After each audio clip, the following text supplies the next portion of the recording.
बहुत समय पहले की बात है। एक गांव में एक धोबी अपने गधे के साथ रहता था। वो लोगों के घर में जाकर उनके कपड़े अपने गधे पर लाद कर लाता था और उन्हें घाट पर ले जाकर कपड़े धोता था। इस तरह समय बीतता गया और गधा धीरे धीरे बूढ़ा हो गया। अब गधे में पहले की तरह ताकत नहीं रही। वो पहले की तरह ज्यादा वजन उठाने के लायक नहीं रहा।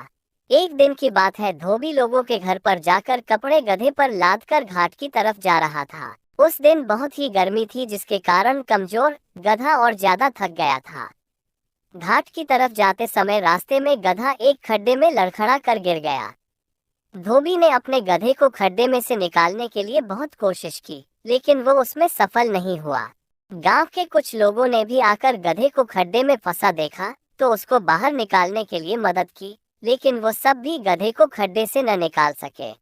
गांव के कुछ लोगों ने भी आकर गधे को खड्डे में फंसा देखा तो उसको बाहर निकालने के लिए मदद की, लेकिन वो सब भी गधे को खड्डे से न निकाल सके। लेकिन उसके पास गांव वालों की सलाह मानने के अलावा और कोई उपाय भी नहीं था। वो अपनी जिंदगी भर पाले हुए गधे को नहीं मारना चाहता था, लेकिन गांव वालों के कहने पर उसे ऐसा करना पड़ा।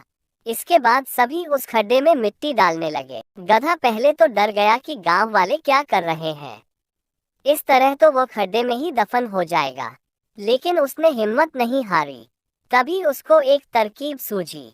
जब गांव वाले गधे के ऊपर मिट्टी डालते तो वो उस मिट्टी को झटक कर नीचे गिरा देता था, फिर उस मिट्टी पर खड़ा हो जाता था। गांव वाले भी गधे की इस हरकत को देखकर हैरान थे। गांव वाले उस खड्डे में मिट्टी डालते गए। कुछ समय के बाद उस खड्डे में मिट्टी भरकर गधा ऊपर आ चुका था। वो कूदकर उस खड्डे से बाहर आ गया। ये देखकर धोबी और गांव वाले बहुत खुश हुए और सभी ने गधे की चतुराई की तारीफ की। कहानी से सीख।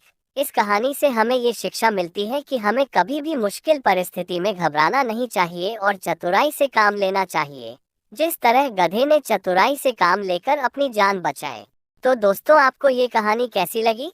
कमेंट करके जरूर बताएं और नई कहानियों के लिए हमारे चैनल इंस्पिरेशनल हिंदी स्टोरी को जरूर सब्सक्राइब करें।